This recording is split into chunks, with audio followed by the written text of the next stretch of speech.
Starting a Discord server is easy, but keeping it safe? That's the real challenge.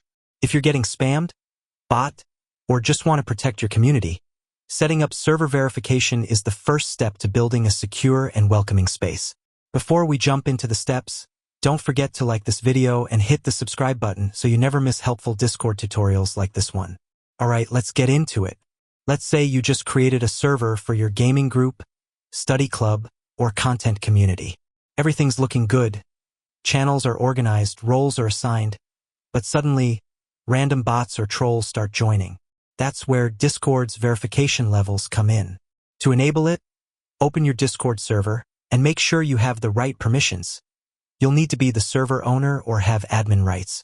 Click the drop-down arrow next to your server name in the top left corner. Then go to Server Settings. Now go to the Moderation tab. Here, you'll see the verification level section. Discord gives you 5 levels.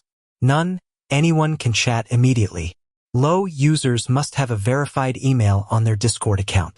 Medium, they must also be registered on Discord for at least 5 minutes. High, they also need to be a member of your server for at least 10 minutes. Very high, or on top of all that, they need to have a verified phone number. For most community servers, medium or high is a good balance.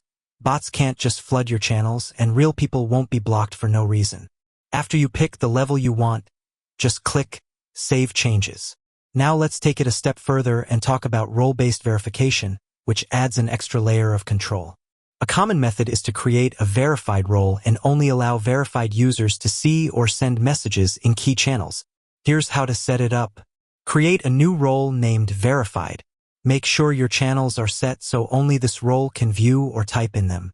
Then create a welcome or rules channel where new users have to react to a message or type something before a bot assigns them the role. This is often done using bots like Carlbot, MEE6, or Dino, which can auto-assign roles based on reaction or commands.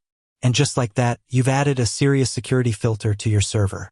If this helped you protect your server, make sure to like the video and subscribe. We've got more Discord tips coming your way every week. If you found this video helpful, give it like and hit subscribe button and press bell icon for more tech videos like that. And if you faced any issue, you can comment down in comment section. I will help you. Thanks for watching and see you in the next one.